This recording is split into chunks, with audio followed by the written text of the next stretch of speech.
Bonjour à toutes et à tous et bienvenue dans le webinaire Prévention de Collectim. Alors aujourd'hui, nous démarrons un cycle de 4 entretiens avec des spécialistes de la qualité de vie et des conditions de travail. Aujourd'hui, on va s'entretenir avec Evelyne Foucreau qui nous parlera de la définition de la QVCT, des différences avec les risques psychosociaux, l'enjeu de la démarche QVCT. Le deuxième entretien, ça sera avec Nicolas Sclaric, qui est évaluateur externe pour la certification de la HAS. Et donc lui, Nicolas nous parlera de l'enjeu de la QVCT dans le processus de l'évaluation pour la certification. Troisième jour, ça sera Jonathan Loyart, qui est chef du projet QVCT à la ville de Marseille, et puis qui est président également fondateur de l'Observatoire national des risques psychosociaux dans la fonction publique. Et Jonathan nous parlera donc de la démarche QVCT dans la fonction publique territoriale principalement.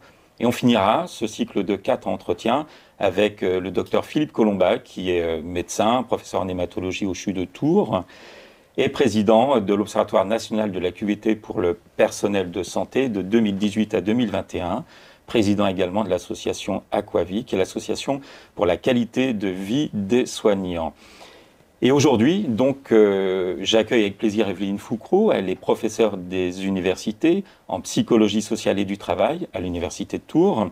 Elle est chercheuse avec une centaine de publications à son actif et elle dirige l'équipe Calypsi. Et puis, elle est également directrice de la filière psychologie du travail et du master de psychologie du travail et des organisations à l'université de Tours. Bonjour Evelyne. Bonjour Sébastien. Alors, en introduction, j'ai dit que vous étiez chercheuse et que vous dirigiez l'équipe Calypsi. C'est quoi ce laboratoire de recherche, cette équipe ? Alors, c'est une équipe qui est pluridisciplinaire, puisqu'elle est constituée à la fois de psychologues du travail, de psychologues cliniciens et de médecins, notamment des cancérologues. D'ailleurs, Philippe Colomba, dont vous avez parlé à l'instant, le professeur Colomba, qui interviendra cette semaine, fait partie de notre équipe de recherche. Alors, on peut se demander ce qu'on fait ensemble. Pourquoi nous nous sommes réunis, je dirais, c'est pas si commun en France, encore une fois, au sein d'une même équipe de recherche. Ce qui nous réunit, c'est notre intérêt et le fait de mener des études autour, je dirais, de la meilleure compréhension possible des facteurs qui expliquent la fluctuation de la qualité de vie à l'âge adulte. Alors, fluctuation de la qualité de vie à l'âge adulte, aussi bien dans la population générale que dans des contextes particuliers, dont le contexte du travail. Et c'est à ce titre, je pense, que vous m'avez fait le plaisir de m'inviter aujourd'hui. Tout à fait, c'est exactement ça. Alors, pourquoi est-ce qu'on voit cet intérêt croissant de la qualité de vie et des conditions de travail ? Alors, la réponse, je crois, elle n'est pas si évidente qu'on peut le penser. C'est vrai qu'on voit se déployer partout des manifestations de cet intérêt pour la qualité de vie au travail. Et je crois qu'on peut comprendre cela à partir du moment où on le resitue dans le cadre général des évolutions majeures qui ont, je dirais, concerné les sociétés occidentales ces dernières décennies et le champ du travail en particulier. Quand je dis évolution importante des sociétés occidentales, je fais référence notamment à la multiplicité des crises quand même qui ont ponctué ces dernières années, qu'on parle, je dirais, des crises économiques, crises culturelles, crises géopolitiques malheureusement, ou crises, je dirais, sanitaires, comme on l'a vécu dernièrement.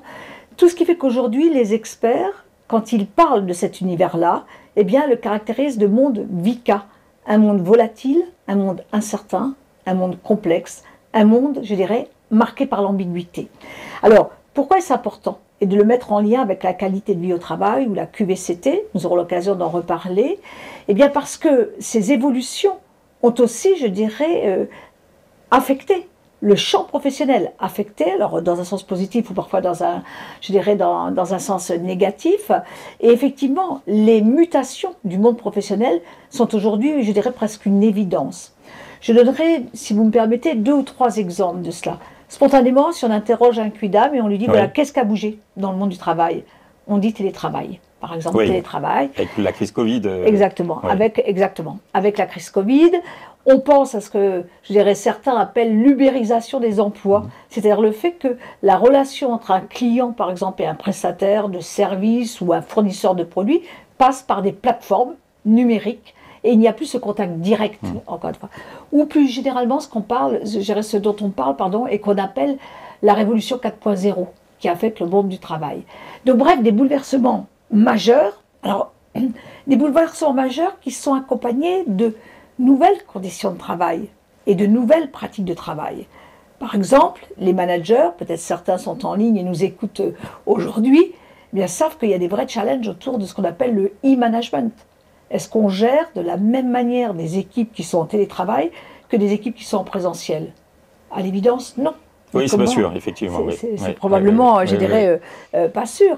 C'est, je dirais, aussi le fait que, comment dirais-je, eh bien, par exemple, le rythme de travail et le raccourcissement des délais est aujourd'hui quelque chose de factuellement observé.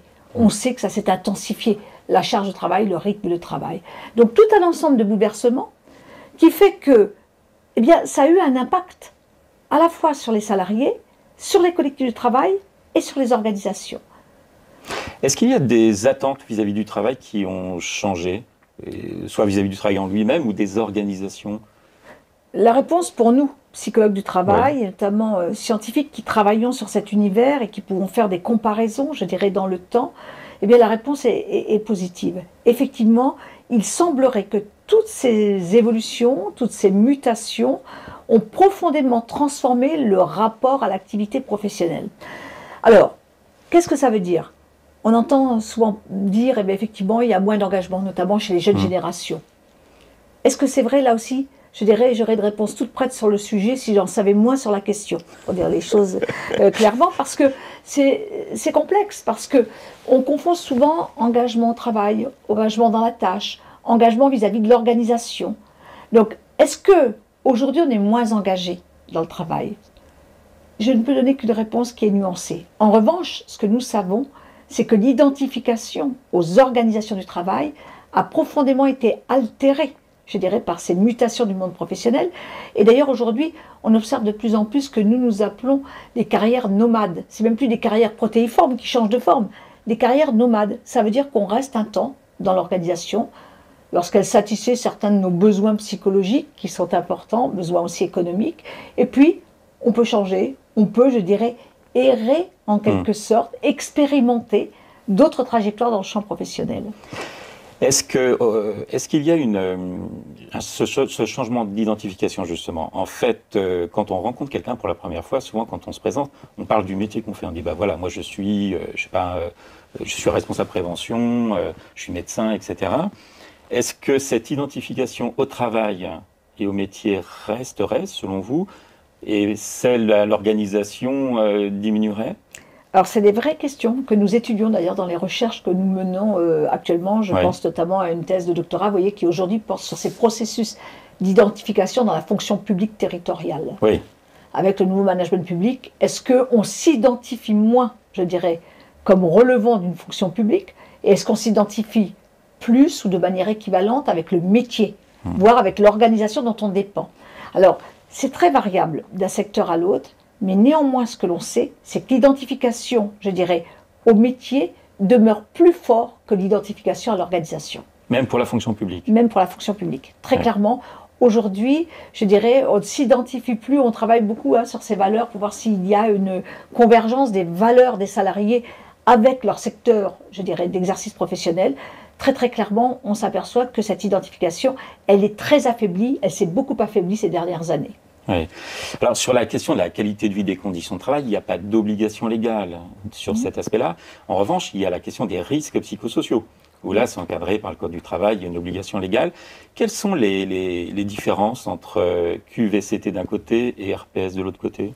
Alors, d'abord, je vous remercie de me poser cette question, Sébastien, parce que c'est vrai que sur les terrains, on observe une confusion récurrente entre tous ces termes, risques psychosociaux, RPS, QVT, QVCT. De quoi parle-t-on exactement? Alors, là aussi, je vais établir un lien avec ce que j'ai dit préalablement. Parce qu'il y a eu ces évolutions, il y a eu des questionnements sur le sens du travail, il y a eu, je dirais, tout un ensemble de modifications dans le rapport au travail, mais il y a eu aussi des manifestations d'altération de la santé psychologique ou mentale des salariés sur les terrains observés. Très clairement, on a l'impression qu'il y a quand même une situation qui est un peu délétère aujourd'hui et beaucoup d'indicateurs sont au rouge en matière de santé au travail. Pas simplement au travers des statistiques sur le burn-out, mais au travers, je dirais, d'autres dimensions, encore une fois, de la santé mentale des salariés. C'est donc fort logiquement, face à un tel constat, que, on va dire dans les années 2000, s'est imposée toute la réflexion autour des RPS. Autrement dit, les RPS sont en lien avec le caractère doloriste du travail. C'est-à-dire qu'on ne conçoit pas le travail dans cette perspective comme, je dirais, étant source d'épanouissement potentiel. Or, on sait que c'est aussi le cas. Bien sûr. Mais on considère qu'il y a un aspect très doloriste, très, je dirais, délétère du travail. Donc, les risques psychosociaux, de quoi parle-t-on? Année 2000, globalement, pour, je dirais, voilà, un peu peut-être ancrer historiquement cette réflexion. C'est le moment où, je dirais, de manière secondaire, on se demande comment on va pouvoir se prémunir, encore une fois, de risques pour la santé physique. Santé physique, les risques pour la santé physique sont aujourd'hui un peu moins majeurs qu'ils ne l'étaient, alors que les risques pour la santé mentale explosent. Vous voulez dire qu'il y aurait de moins en moins, par exemple, de troubles musculo-squelettiques et de plus en plus de stress ou de burn-out? Il y a une inversion de la courbe? Alors, les TMS, c'est compliqué d'y répondre parce qu'il y a une dimension psychosomatique. Aussi, oui, qui implique. Ouais. En revanche, les nuisances liées à l'exposition à des produits toxiques, ou je dirais le port de charges lourdes avec la robotique, tendent à décroître. En revanche, tout ce qui est indicateur de santé mentale, effectivement, traduit une forme de mal-être, parfois même certains disent de souffrance, dans leur activité professionnelle. Donc il y a comme ça cette montée de cette forme de souffrance au travail qui n'est plus que physique, parce qu'on a justement la technologie qui aide et la pénibilité au travail diminue, mais une souffrance plutôt psychologique dans l'activité. Et vous disiez, c'est au début des années 2000 qu'on a commencé, je crois que c'est avec l'Europe, avec des accords européens sur le stress, sur le harcèlement, qu'on a commencé à s'y intéresser, et que la France est allée sur ce terrain-là également. Et qu'on est allé sur ce terrain-là, y compris juridiquement, en attribuant une responsabilité aux organisations du travail dans la protection et la préservation de la sécurité et de la santé de leurs collaborateurs. Et puis, 10 ans plus tard, on est dans les accords nationaux interprofessionnels, et là, on va basculer sur ce qu'on appelle la qualité de vie au travail. Initialement, c'est une préoccupation qui était issue, je dirais, des organisations industrielles, et notamment des grands groupes industriels. Et là, dorénavant, cette réflexion autour de la qualité de vie au travail, elle va concerner l'ensemble des secteurs et des organisations du travail. Alors, plus ou moins relayée par les organisations, il n'en reste pas moins vrai que c'est une réflexion qui tente à se diffuser. Alors, quelle est la différence avec les RPS? Et oui, en fait, c'est quoi le RPS QSCT? C'est ça. Parce que souvent, c'est un peu confondu. Et oui, souvent, c'est confondu. Sauf que, vous l'aurez compris, j'ai dit, RPS, c'est effectivement l'aspect ou la dimension doloriste du travail. Oui. La qualité de vie au travail, ça renvoie à une approche plus holistique, plus globale de ce qu'est, je dirais, la santé et la qualité de vie dans le champ professionnel. Pourquoi? C'est-à-dire que là, dorénavant, on va, je dirais, se préoccuper de favoriser, j'ai envie de dire, l'état optimal des salariés. C'est-à-dire que ça veut dire aussi que la réflexion va s'engager sur des pratiques susceptibles non seulement de préserver des risques, mais d'accroître, encore une fois, cette santé optimale. Ça veut donc dire, et ça je souhaite vraiment insister là-dessus, parce que souvent il y a une confusion, si on met un continuum, il n'y a pas d'un côté les RPS sur le volet négatif, et la qualité de vie au travail, je dirais, de l'autre côté, à l'extrême. Ça veut dire que quand on a bien géré le risque des RPS, on n'a pas forcément une bonne qualité de vie au travail. C'est exactement ça. C'est pas, on a des experts qui ont coutume de dire que ce n'est pas parce qu'on guérit un patient qu'il est en bonne santé. Oui, il ne suffit pas de ne pas être malade pour être en bonne santé. Il faut plus que ça. On peut le dire exactement de cette manière-là. Ça veut donc dire que quand nous travaillons sur les leviers actionnés, ce ne sont pas nécessairement les mêmes pour réduire les risques versus pour, je dirais, augmenter la qualité de vie au travail. Est-ce que cette qualité de vie au travail, c'est quelque chose comme les risques psychosociaux qui est quand même assez objectif? Les risques psychosociaux, vous êtes exposé à de la souffrance au travail parce que vous travaillez avec des gens très malades, il y a des exigences émotionnelles. Est-ce que dans la qualité de vie au travail, il y a quelque chose d'objectif comme ça ou c'est plutôt subjectif, le ressenti qu'ont les salariés de la qualité de vie qu'ils ont pendant qu'ils travaillent?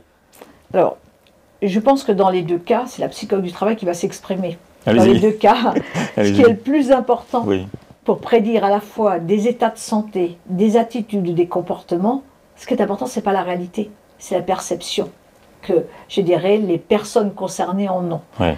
Les risques psychosociaux, vous dites, il y a par exemple une dimension plus ou moins émotionnelle dans l'activité, ça c'est objectif. Certes, mais les différences interindividuelles dans la perception de cette dimension émotionnelle sont telles que c'est la subjectivité de la personne qui devient première. Oui, oui. Donc très clairement, dans les deux cas, dans les études que nous menons, par exemple, on s'appuie toujours à la fois sur des indicateurs objectifs et subjectifs pour arriver, je dirais, à avoir une radiographie de l'existant la plus précise possible. Donc vous allez faire des entretiens dans les enquêtes que vous faites? Alors, nous faisons plusieurs choses. Nous menons d'un point de vue méthodologique, dans les études que l'on mène, on mène des entretiens qualitatifs qui peuvent être des entretiens à la fois individuels mais aussi groupaux. Voilà. On utilise beaucoup aussi des questionnaires et des échelles validées scientifiquement, autrement dit des échelles qui font que les résultats que nous obtenons minimisent le risque d'erreur dans l'interprétation des résultats. Ça, c'est très important. Quand vous parlez d'échelle, ce n'est pas un questionnaire qui fait 60 questions, c'est des questionnaires très courts sur un point très précis. Alors c'est très variable selon l'objectif visé dans l'étude, mais effectivement ce sont des échelles qui mesurent des indicateurs très précis. Je peux peut-être vous donner un exemple. Nous travaillons pas nécessairement dans tous les secteurs sur le burn-out, parce que tout le monde, fort heureusement, ne manifeste pas de symptômes de burn-out. En revanche, on a une dimension, je dirais, qui avant le burn-out peut nous alerter sur l'altération de la santé de certains salariés, c'est le besoin de récupération.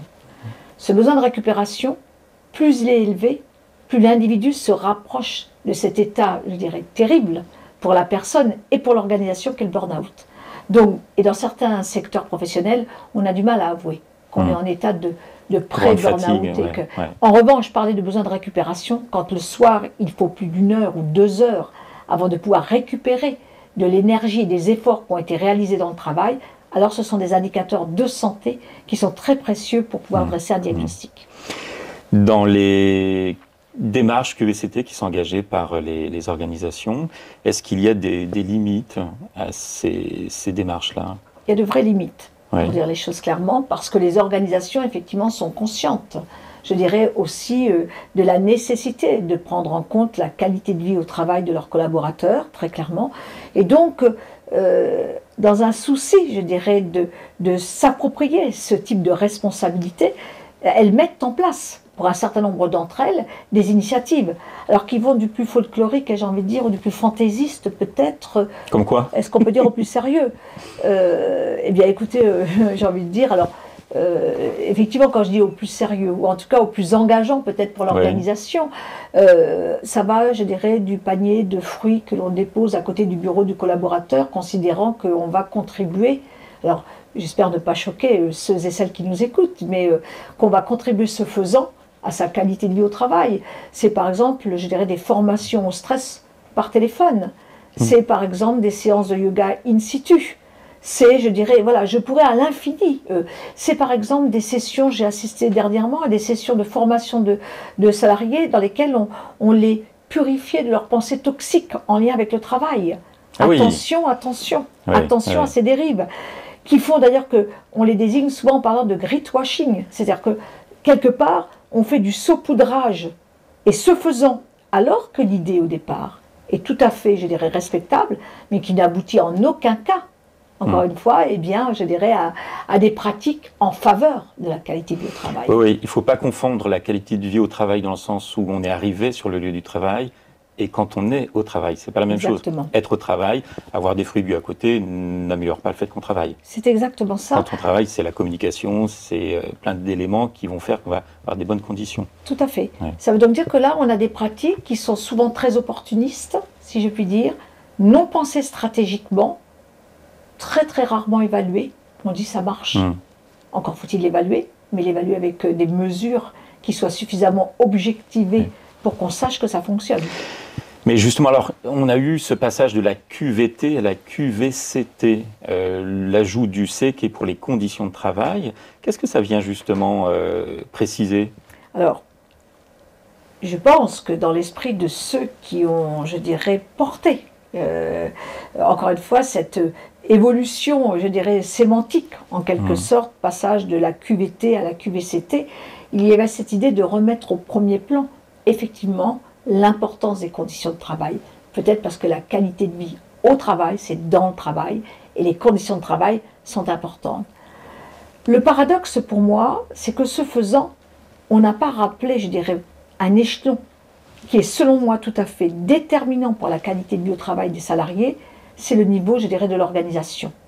si on dit que les conditions de travail sont essentielles dans la qualité de vie des salariés, quid du rôle et de la responsabilité de l'organisation pour créer des écosystèmes vertueux, en quelque sorte, c'est-à-dire favorables à la qualité de vie au travail.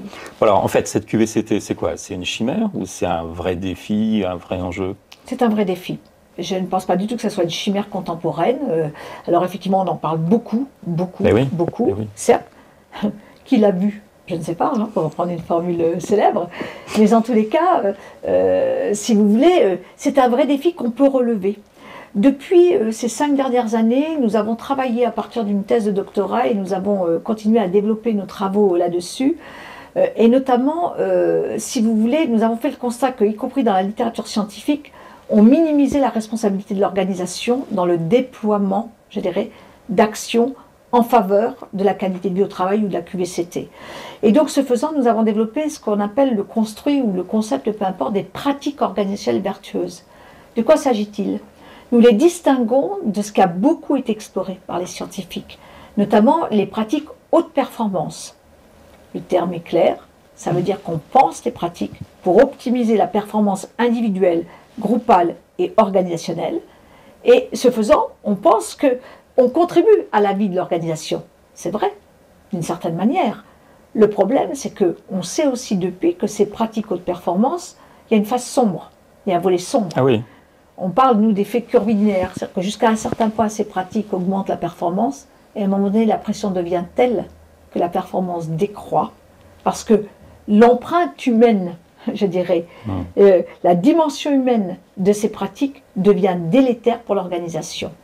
Les pratiques organisationnelles vertueuses, telles que nous les définissons, ce sont des pratiques alors, qui n'ignorent pas, encore une fois, la dimension nécessairement de l'activité durable de l'entreprise, mais qui se donnent comme principal objectif de favoriser la qualité de vie au travail, le bien-être des salariés, leur développement optimal, si je puis dire, et secondairement, parce qu'il y a ce développement optimal, aboutissent, je dirais, au caractère durable de la performance de l'organisation.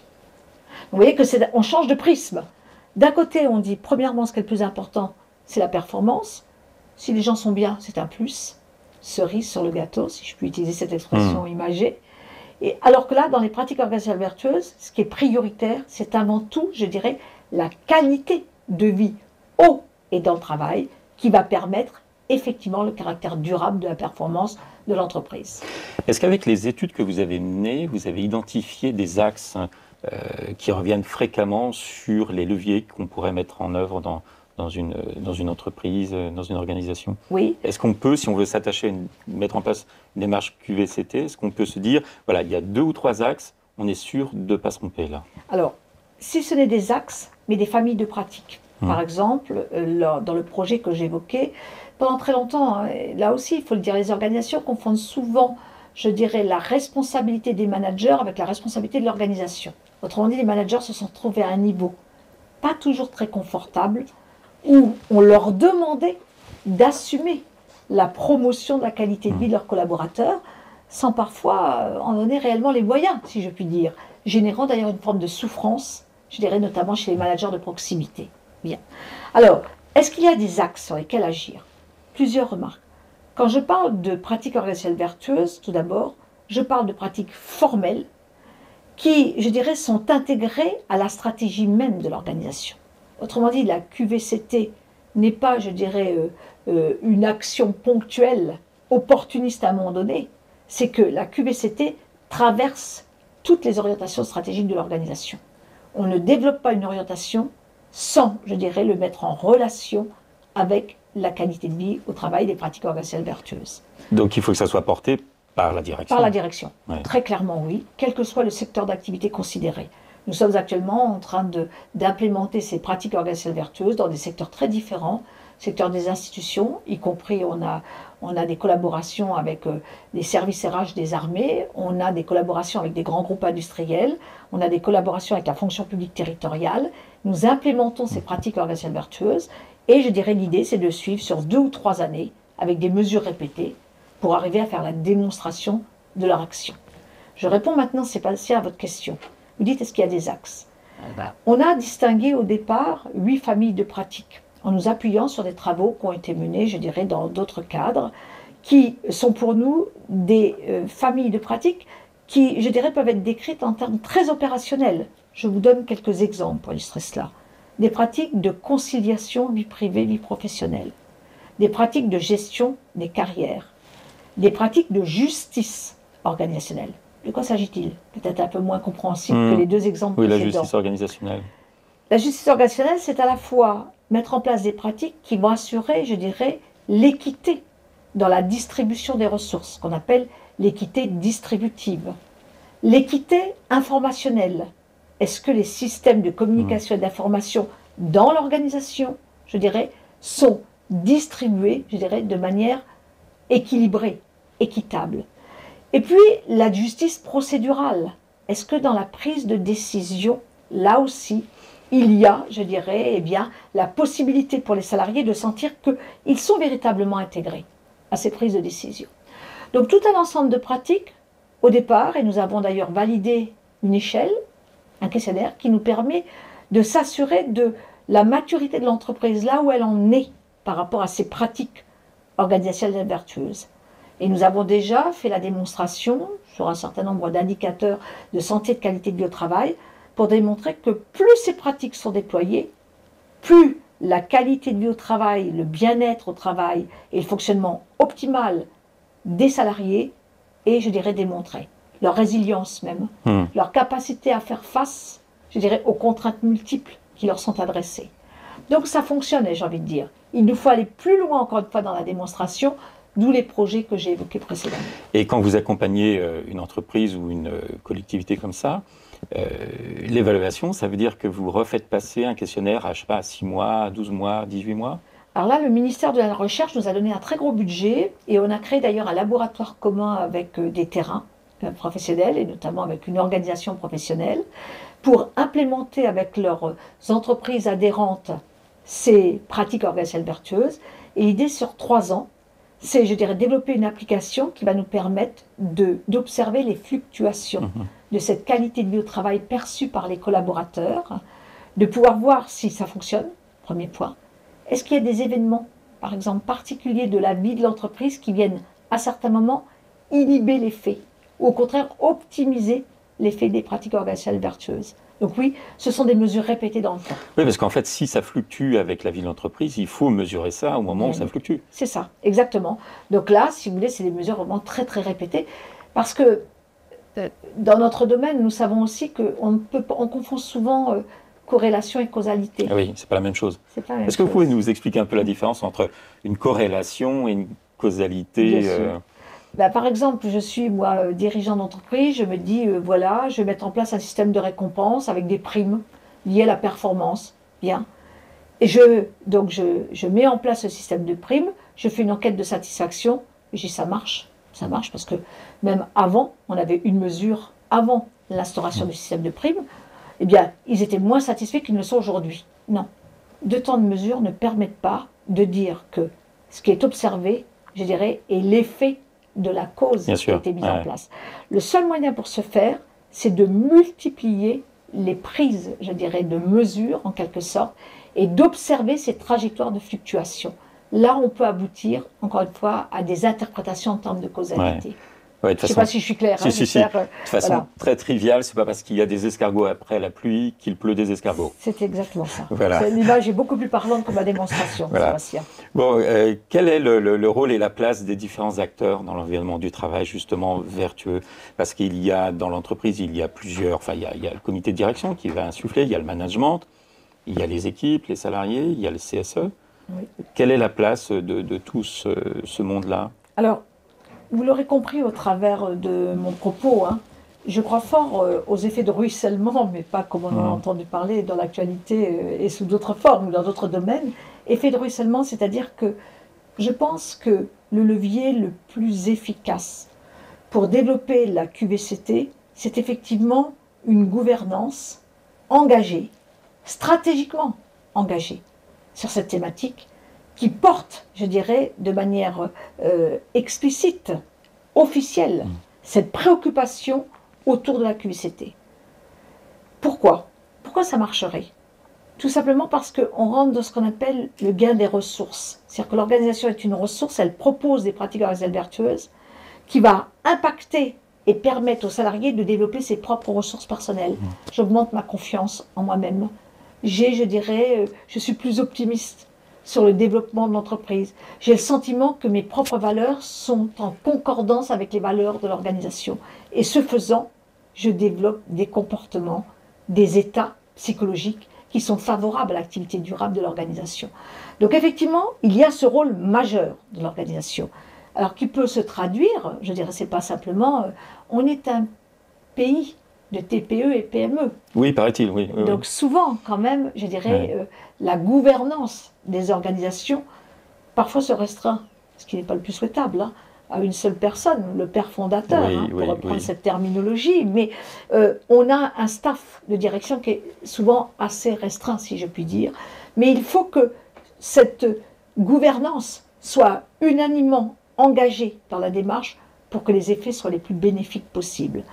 Ensuite, effet de ruissellement, disais-je, il faut former les strates, entre guillemets, intermédiaires, et notamment les managers, à ces pratiques organisationnelles vertueuses. Et là, on connaît ça. On connaît ce type de leadership, de pratiques managériales qui sont à développer pour cela, de manière à ce que les salariés deviennent à leur tour les ambassadeurs de cette orientation stratégique. Ça veut dire quoi? Ça veut dire que ça modifie même le rôle des consultants externes, si je puis dire. Oui, comment ça? Parce que on n'en est plus au stade simplement de l'audit, où éventuellement on fait un plan d'action et après on ne sait jamais finalement, in fine, si cela a été déployé, pour quels résultats et comment agir. Là, l'idée, c'est de former, nous parlons de qualité de vie au travail intégrée, QBCTI intégrée. Il faut que les acteurs agissent en synergie au sein de l'organisation pour développer une culture propice à la QBCT. Et donc c'est un jeu d'interaction, de synergie entre les acteurs. Alors il y a une prise de risque, hein. Il y a une prise de risque pour les gouvernances des organisations, parce que vous modifiez la nature même de la culture de l'entreprise. Et de la gouvernance. Et de la gouvernance, ouais. secondairement bien évidemment. Comment est-ce que la QVCT peut s'articuler avec le dialogue social, justement, alors? Pour moi, le dialogue social, d'ailleurs, c'est une de nos pratiques organisationnelles vertueuses. Ah oui, ça en fait partie. Ça en fait partie. Il est, je dirais, le ciment, entre guillemets, eh bien, qui va permettre, je ne sais pas si le ciment est le bon terme, en tout cas, c'est le terreau sur lequel on va pouvoir non seulement développer ces pratiques organisationnelles vertueuses, mais qui va rendre possible, je dirais, eh bien, l'émergence ou la structuration d'un écosystème, d'une organisation saine du point de vue de la QVCT. Alors, Evelyne Foucault, j'ai une dernière question avant la prise des questions des auditeurs. Est-ce qu'on voit une évolution depuis ces années-là de la part justement des organisations, des comités de direction sur ce regard porté sur la QVCT et le bénéfice que ça peut avoir dans l'entreprise? Est-ce que les dirigeants sont de plus en plus sensibilisés, en ont de plus en plus conscience? Alors, spontanément, j'ai envie de vous répondre oui. Et dans le même temps, comme toujours, ma réponse va être nuancée. Pourquoi? Avant de mettre en place les pratiques organisationnelles vertueuses, même celles dont je viens de vous parler, nous mesurons la maturité de l'organisation et de la gouvernance de l'organisation en matière de QVCT. Autrement dit, il nous arrive parfois de dire non, alors que l'entreprise est partante. Ah oui, des fois vous refusez. Nous refusons. La gouvernance nous dit, voilà, nous on est prêts. On a envie de mettre en place. Alors il nous arrive parfois d'avoir quelques doutes sur l'authenticité du désir ou de la volonté, pour dire les choses. Et nous ne voulons pas contribuer, je dirais, à quelque chose qui serait complètement contre-productif, c'est-à-dire laisser à penser qu'on va implémenter des pratiques, mais qui, in fine, ne visent pas la QVCT, mais visent, je dirais, peut-être le renforcement d'une image positive, en grande phase de l'entreprise, développer le côté corporate de l'entreprise, mais sans s'en donner les moyens. Donc nous travaillons sur une évaluation de la maturité de l'organisation et de sa gouvernance. Est-ce que véritablement il y a la sensibilisation? Est-ce que la gouvernance, je dirais, perçoit bien les réels enjeux qui sont derrière, je dirais, une approche de la qualité de vie au travail? C'est pas la même chose que simplement répondre à des injonctions légales en matière de RPS. Oui, c'est pas la même chose. Ouais. Ce ne sont pas les mêmes enjeux. Ouais. Alors finalement, ma dernière question sera mon avant-dernière question. J'ai une dernière question avant de prendre celle des auditeurs. Est-ce que la QVCT est un moyen ou une fin en soi?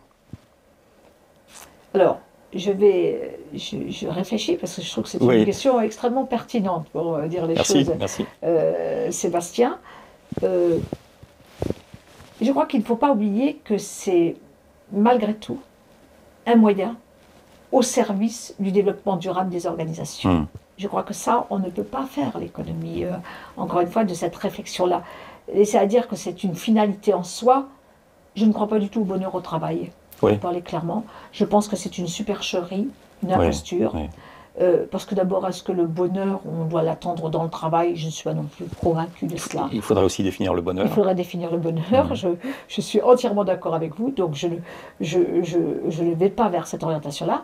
En revanche, je pense que c'est un moyen pour effectivement favoriser ce développement durable et la bonne santé durable de l'organisation, très clairement, mais qui permet, je dirais, aux différents acteurs qui constituent l'organisation, encore une fois, de travailler de manière optimale et, je dirais, dans un climat de bien-être, dans un climat, je dirais, d'équilibre des vies. Donc, voilà ma réponse à votre question. Merci beaucoup, Evelyne Foucrault. C'est moi qui vous remercie de cette invitation. Et on se retrouve maintenant après une petite pause pour les questions des participants.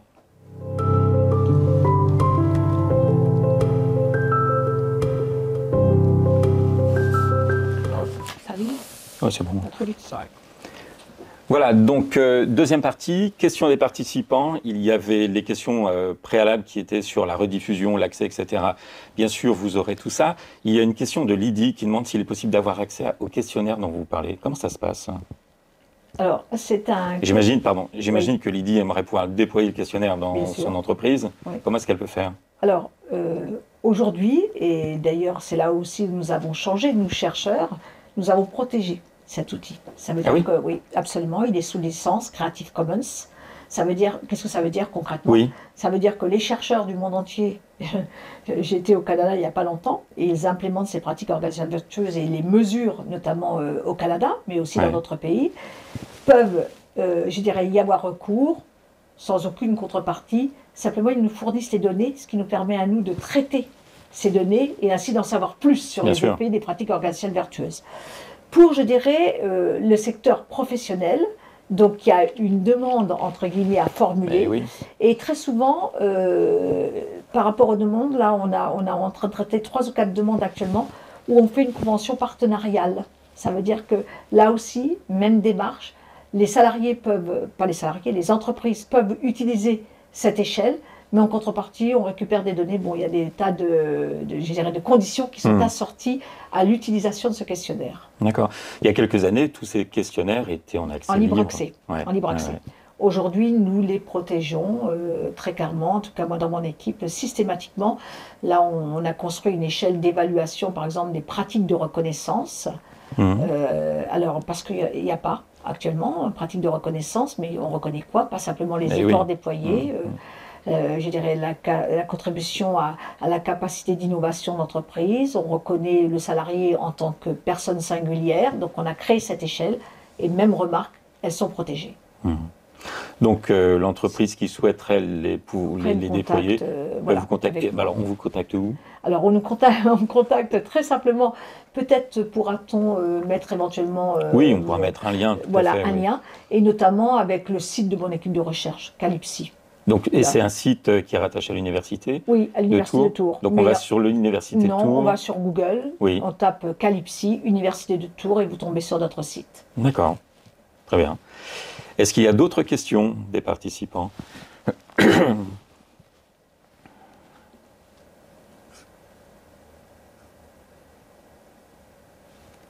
Pas d'autres questions? Moi, je reviendrai sur la différence entre risques psychosociaux et qualité de vie au travail. Est-ce qu'il existe des échelles assez fiables pour standardiser pour les risques psychosociaux, ou bien est-ce que ça doit être adapté à chaque secteur d'activité? Alors, deux réponses par rapport à ça. Pendant très longtemps, je dirais, les personnes qui travaillaient sur les risques psychosociaux se référaient, je dirais, eh bien, à la grille proposée par Golac, le rapport Golac. Et tout le paradoxe là aussi, c'est qu'on n'avait pas d'échelle qui permettait avec fiabilité de mesurer ces risques psychosociaux. C'est toujours le cas aujourd'hui. C'est-à-dire qu'on n'a pas une échelle intégrative qui recouvrirait l'ensemble des risques psychosociaux tels que définis par exemple dans le rapport Golac. Ouais. Je ne suis pas capable de vous citer une échelle qui présenterait cette vision intégrative des RPS. Ça, c'est la première chose. Alors pourquoi cela? C'est en lien avec ma deuxième remarque. Probablement parce que des questionnaires ad hoc, je dirais tout à fait adaptés à la nature des terrains professionnels concernés par les risques psychosociaux me semble le plus pertinent. Autrement dit, la démarche qui me semble la plus opérationnelle, c'est déjà de passer par des entretiens pour avoir une bonne connaissance du terrain, à arriver à identifier la nature des RPS qui sont, je dirais, présents sur le terrain en question, et donc, dans un troisième temps seulement, d'aller identifier des échelles qui permettent de mesurer certains de ces risques psychosociaux. Oui, on n'a pas de mesure intégrative. D'accord. Donc c'est du sur-mesure. C'est du sur-mesure. D'accord. Absolument. Oui. Merci beaucoup. Il n'y a pas d'autres questions, donc on va s'arrêter là. Je vous remercie beaucoup, Evelyne Foucrault. Est-ce que les auditeurs là peuvent se référer à quelques articles ou ouvrages s'ils veulent poursuivre? En revanche, tous nos articles, et notamment les articles même que je porte, ils sont absolument disponibles en libre accès. Donc, on verra peut-être si on peut mettre là aussi un lien pour accéder. Mais sur notre site Calypsi, vous avez aussi accès à certains de ces articles. D'accord, très bien. Merci beaucoup. Merci. Au revoir. C'est vrai ça. C'est une bonne question.